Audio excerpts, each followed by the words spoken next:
بندہ جس سے پیار کرتا ہے نا، وہ بندہ کبھی کبھی پھر پیار کا فائدہ ناجائز بھی اٹھاتا ہے، کبھی کبھی یہ بھی نقصان لوگ کرتے ہیں۔ پہلی بات تو یہ کہ جب پیار ہو جائے تو اس کا فائدہ جائز بھی نہیں اٹھانا چاہیے۔ جس نے فائدہ اٹھا لیا تو اس نے تو استعمال کیا نا۔ تو ہوتا ہے ہمارے گھروں میں کہ اگر بچہ اماں کے قابو میں تو پھر اماں جو دل کرتا ہے کراتی ہے، اور جو اس کو کہہ دیتی ہے پھر وہ کہتا ہے اوہو میری اماں نے آکھیا ہے، پر وہ ڈنڈا اٹھا لیتا ہے، آؤ دیکھتا ہے نہ تاؤ دیکھتا ہے۔ یہ بھی ایموشنل کرنا ہے، کر لیتے ہیں لوگ۔ بیٹی کو بھی پتہ چل جائے نا ابا میری بات مانتا ہے، تو وہ سارے بچے کہیں نا سیر کرنے جانا ہے تو ابا جی کو کون منائے گا، تو کہتی ہے تسی چپ کر جاؤ، ابا جی کو میں بات کروں، اسے پتہ ہے میرے سے پیار کرتا ہے۔ اب بات کو سمجھ لیں، یہ ایک ایموشنل کرنے کا طریقہ ہوتا ہے، لوگ کر لیتے ہیں، اور وہ بندہ چونکہ پیار کر رہا ہوتا ہے تو پیار کرنے والا بہرحال کہیں نہ کہیں پھر قابو آ جاتا ہے۔ وہ استعمال بھی ہو تو ہو جاتا ہے، لیکن وہ بندہ ٹھیک ہوتا ہے، کیونکہ وہ استعمال ہو بھی رہا ہے تو ہو تو پیار میں رہا ہے نا، پیار میں ہو رہا ہے نا۔ سمجھ لیں میری بات کو۔ حضرت سعد بن ابی وقاص رضی اللہ تعالیٰ عنہ کا نا اپنی ماں سے بڑا پیار تھا، بڑا پیار تھا اپنی والدہ سے۔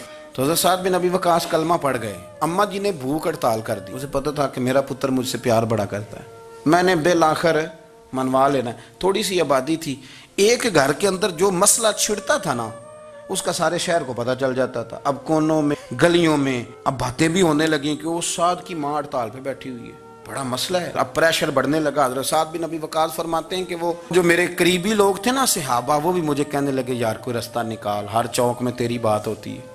کہتے ہیں میں گھر جاتا تو گھر والے، بہن، بھائی، بچے، باپ سارے کہتے ہیں یار تیری ماں مر جائے گی۔ اب بہت بڑا ایشو ہے، ہم یہ کہہ دیتے ہیں کہ انہوں نے قربانیاں بڑی دی، لیکن آپ ذرا بات کو سمجھے نا کہ اماں بھوک ہڑتال پہ بیٹھ جائے، ایک انسان کہاں کھڑا ہو جائے گا؟ بدنامی الگ ہے، بحث الگ ہے، سیانہ بندہ، مالدار، وزادار، قبیلے والا۔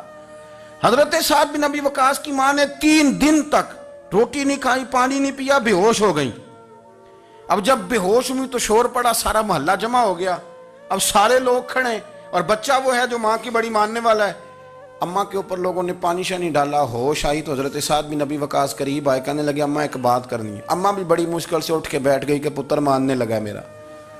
لوگ بھی کھڑے ہو گئے، مسکراہٹ بھی ہونے لگی کہ لو نہ کوئی بات ہونے لگی، یا ماں کہتی ہے کلمہ چھوڑ دے پھر مانوں گی۔ حضرت سعد بن ابی وقاص کہنے لگے اماں سن میری بات، 3 دن ہو گئے، مکے کا کوئی کونا کھدرا ایسا نہیں جس میں میری تیری باتیں نہ ہوئی ہیں، اور قبیلے کا، علاقے کا کوئی شخص نہیں، لوگوں نے بڑی باتیں کی، اور لوگ جب باتیں کرنے پہ آتے ہیں پھر اوپر تک جاتے ہیں۔ یہ بھی کہا کہ کیا دین یہ سکھاتا ہے کہ ماں بھوکی مر جائے؟ یہ بھی لوگوں نے کہا، میں نے ہر شے سنی، برداشت کی، اماں اب تو میری بات کان کھول کے سن لے۔ ماں کہنے لگی وہ کیا؟ تو حضرت سعد کہنے لگے پیدا مجھے تو نے کیا ہے، 9 ماہ تیرے پیٹ میں رہا ہوں، روٹی تیرے ہاتھ سے کھائی ہے، تجھ سے زیادہ بہتر مجھے کوئی نہیں جانتا۔ ماں سن تیری کتنی جانیں؟ اماں کہنے لگی 1۔ تو حضرت سعد فرمانے لگے تیری 1000 جان بھی ہو نا تو ایک ایک کر کے ساری نکل جائے تو میں محمد عربی کا کلمہ پھر بھی نہیں چھوڑوں گا۔ ختم ہو گئی بات۔ یہ کیا بات؟ وہ کچا رنگ للاری والا جیڑا چڑھدا تے لیندا رہندا، اے عشق تیرے دا رنگ محمد جدوں چڑھ جائے پھر نہیں لیندا۔ یہ کیا بات ہوئی؟ اماں تیری 1000 جان بھی ہو، روٹی کھانی ہے تو کھا، نہیں کھانی تو نہ کھا۔ یہ لفظ کہتے ہیں حضرت سعد بن ابی وقاص رو پڑے، آنسو آ گئے، لفظ کہہ کے باہر نکلے، مجمع چھٹ گیا، جس نے جو مطلب لینا تھا لیا، جس نے جو کہنا تھا اس نے کہا۔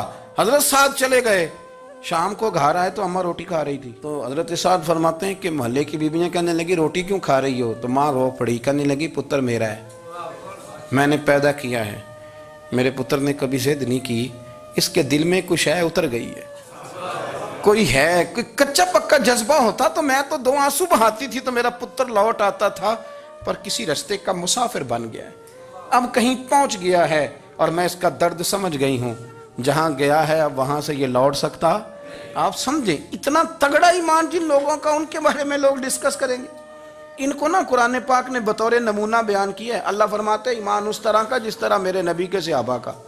یہ منافقوں کی بات ہو رہی ہے پہلے سے بارے میں، وَإِذَا قِيلَ لَهُمْ آمِنُوا كَمَا آمَنَ النَّاسُ، جب ان سے کہا جائے کہ ایمان اس طرح لاؤ جس طرح میرے نبی کے صحابہ لائے، قَالُوا أَنُؤْمِنُ كَمَا آمَنَ السُّفَهَاءُ، تو وہ کہتے ہیں اس طرح ایمان لائیں جیسے بیوقوف لائیں، یہ تو بیوقوف ہے، ہر شے نبی پاک پہ قربان کر رہے ہیں۔ تو اللہ فرماتے ہیں الا انہم ہم السفہاء، خبردار ہو جاؤ، میرے نبی پاک کے غلاموں کو بیوقوف کہنے والو تم بیوقوف ہو۔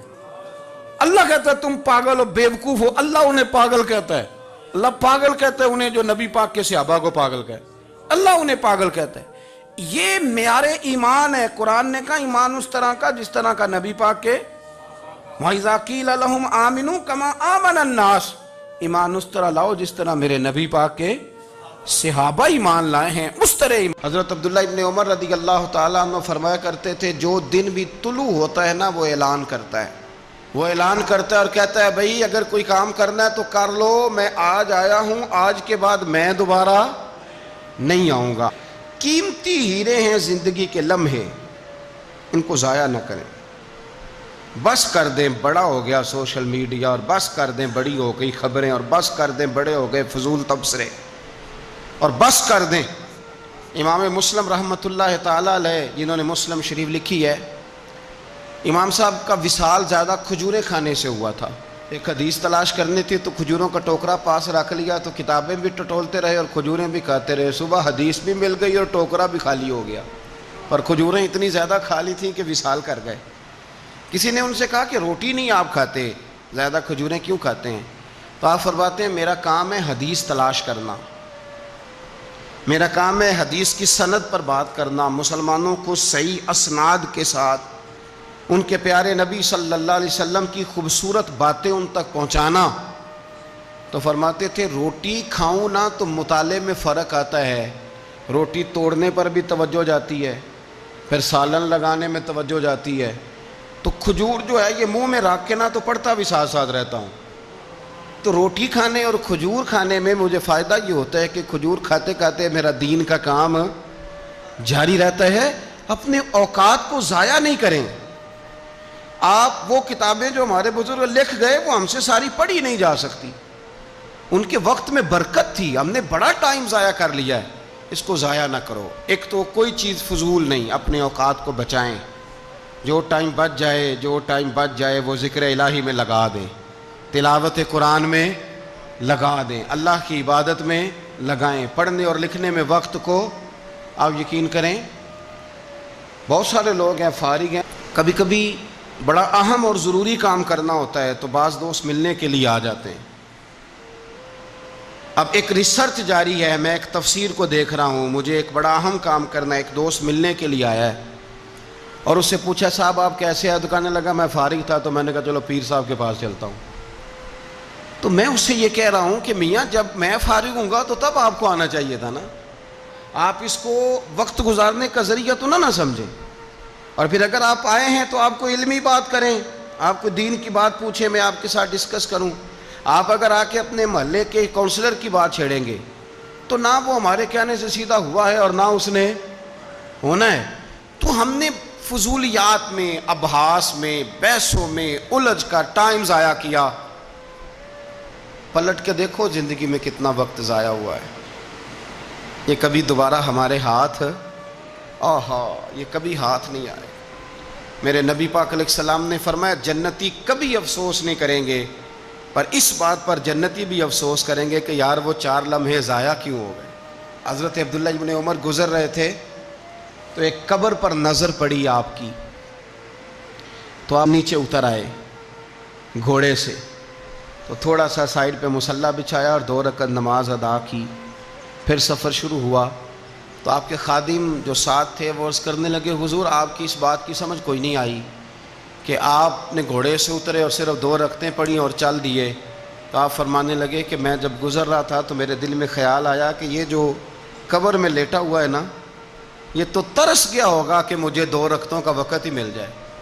حضرت عبداللہ ابن عمر کہتے ہیں میرے ذہن میں خیال آیا کہ قبر میں لیٹ کے ترس رہا ہوگا کہ مجھے 2 رکعتوں کا.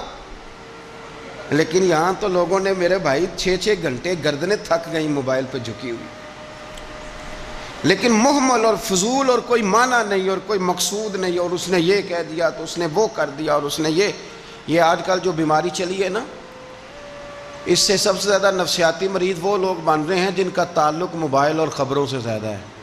اور اگر میں کہہ دوں کہ 90% لوگوں کا تعلق ہے اس کے ساتھ تو میری بات غلط تو نہیں؟ کیونکہ ہر وقت ہم اسی کو دیکھتے رہتے ہیں، ادھر یہ ہو گیا، ادھر وہ ہو گیا، ادھر ایسے ہو گیا. تو وہ چیزیں ہماری نفسیات کو، گھروں کے اندر بیٹھے بہت سارے لوگ بیمار ہو گئے اور ذہنی مریض بن گئے. کیوں؟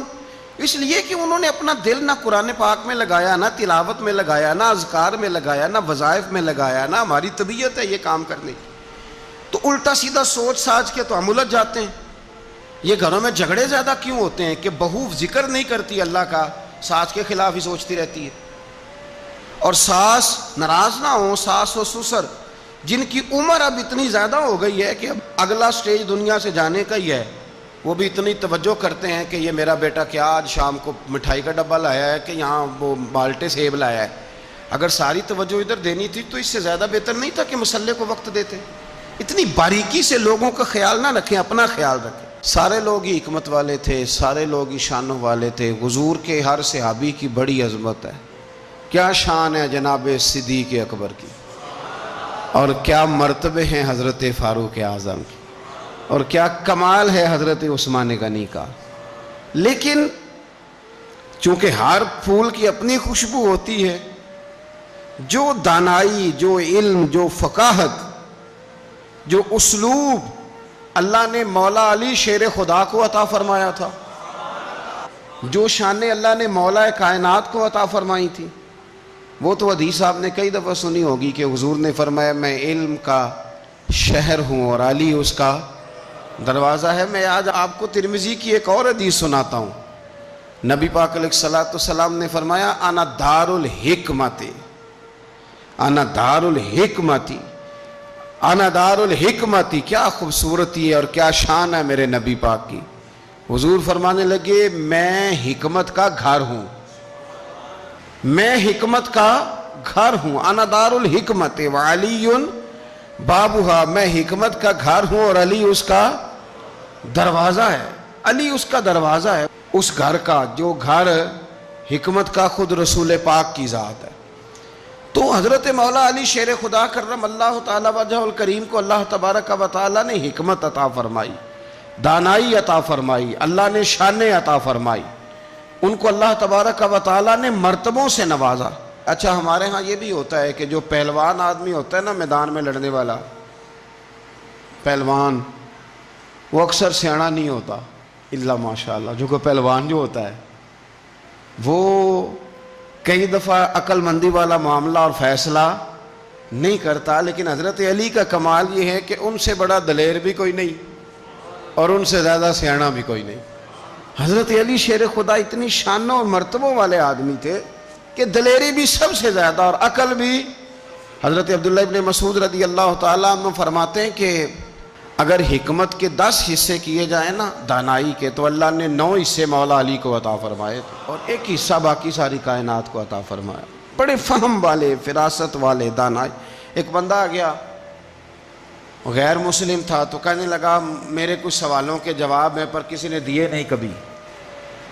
پہیلیاں ہوتی ہیں نا کچھ لوگوں کے، سوال اور ہوتا ہے پر پہیلی تو بعض لوگوں نے پہیلیاں، لیکن جن کو اللہ فہم کی دولت دے نا ان کے سامنے بھی پھر کوئی پہیلی نہیں رہتی، کوئی راز نہیں رہتا۔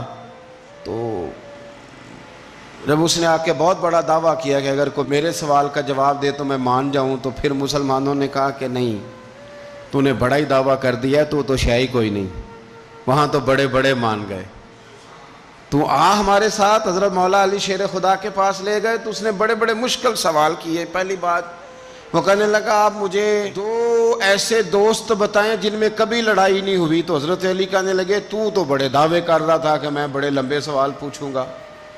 وہ 2 دوست جن میں کبھی لڑائی نہیں ہوئی وہ جسم اور روح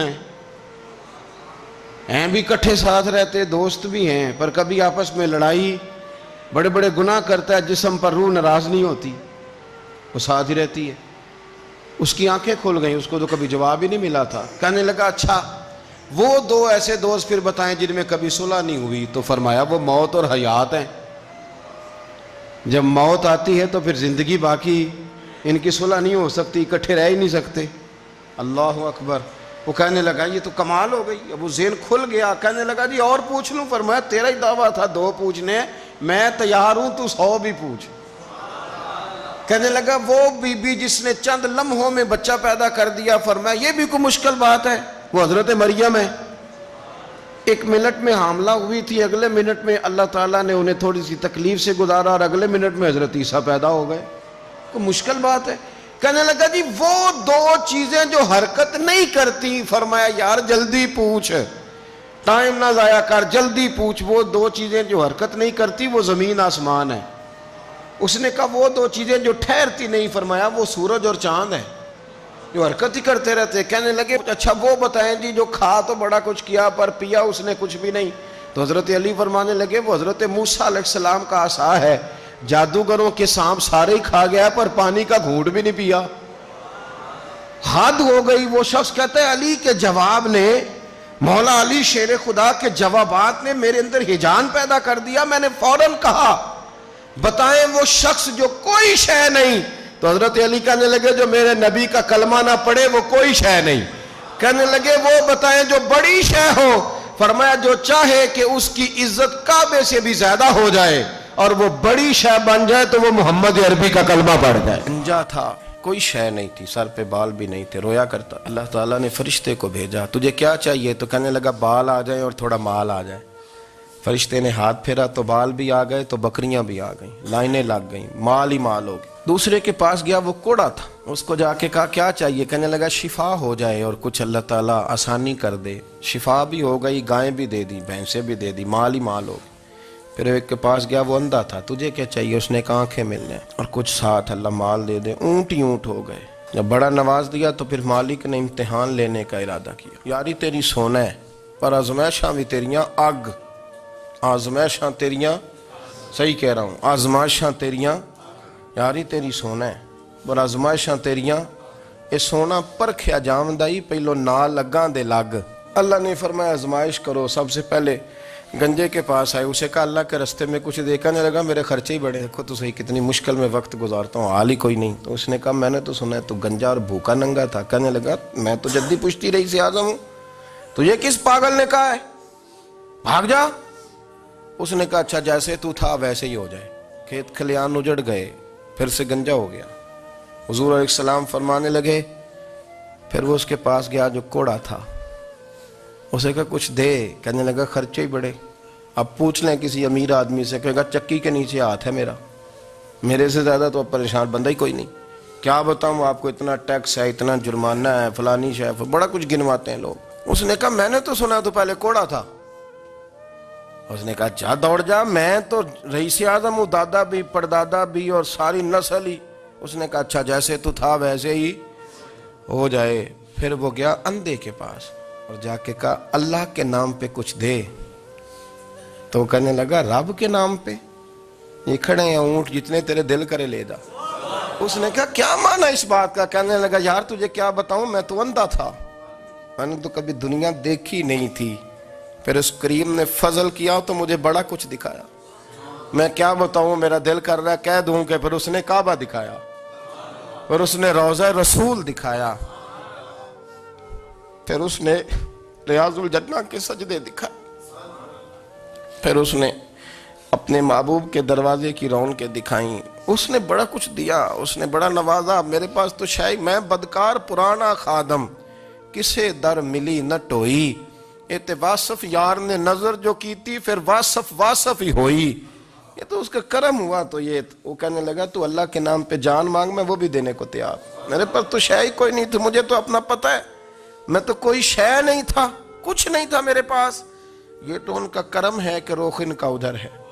اور مختصر سی میری کہانی ہے، یہ جو بھی ہے ان کی مہربانی ہے. تو وہ کہنے لگا میں بھی کچھ لینے نہیں آیا تھا، تیری آزمائش ہی کرنے آیا تھا. تیری عزتیں بھی سلامت رہیں گی، تیرا مال بھی سلامت رہے گا، تیری شفا بھی. اپنی زندگی میں کبھی بھی اللہ کی بارگاہ سے توجہ ادھر ادھر نہ کریں. چھوڑیں لوگ کیا کر رہے ہیں، دنیا کیا کہہ رہی. کبھی بھی اپنی توجہ دائیں. ہمارا یہ مسئلہ بن گیا کہ ہماری سیاست ہے، ہماری دنیا داری ہے، ہم بندوں کو راضی کرنا چاہتے ہیں. ہم دیکھتے ہیں کون کس طرح، اور آپ یقین کریں آپ تھک جائیں گے، بندے راضی نہیں ہوں گے، وہ نہیں راضی ہوتے. آپ ان کو منا کے لائیں گے تو ادھر والے نکل جائیں گے، ادھر کو منائیں گے تو ادھر والے نکل جائیں گے. اس چکر سے باہر آئیں، اس رب کو راضی کریں جو فرماتا ہے ان الذین آمنوا وعملوا الصالحات سیجعل لهم الرحمن ودا. فرمایا تو ایمان لانے کے بعد نیک عمل کر، میں لوگوں کے دلوں میں تیری محبت پیدا کر دوں. رحمان لوگوں کے دلوں میں محبت ڈال دے گا، اللہ لوگوں کے دلوں میں۔ اپنی نظر ہمیشہ اپنے رب پہ رکھیں، اتنی لمبی چوڑی دنیا داروں سے امیدیں نہ وابستہ کریں۔ میں نے دیکھا ہے لوگ کاسا لیسی کرتے ہیں، کبھی اس کے دروازے پہ کبھی اس کے دروازے پہ، ان چکروں سے باہر آئیں اور اپنے رب کی بارگاہ کی طرف توجہ کریں، استغفار شوق سے پڑھا کریں۔ اور اکیلے میں نا، اکیلے میں رئیس المتکلمین مولانا نقی علی خان صاحب رحمۃ اللہ نے لکھا ہے کہ فرعون 500 سال حکومت کر گیا۔ فرماتے اصل وجہ یہ تھی کہ دنیا جب سو جاتی تھی نا تو اوپر چادر لے کے تو مسلح پہ بیٹھ جاتا تھا اور ہاتھ باندھ کے کہتا تھا رب تو ہی ہے، میرا پردہ نہ کھولنا، مالک تو ہی ہے، کرم نوازی کرنا، میری پکڑ نہ کرنا۔ وہ بے ایمان ہو کے اگر 500 سال ہاتھ باندھے تو گزارا کر لیتا ہے، تو ایماندار ہے۔ پر مسئلہ یہ ہے کہ تو رات کو بکل مار کے ہاتھ نہیں نہ باندھتا، تو منت نہیں کرتا، تو استغفار نہیں کرتا۔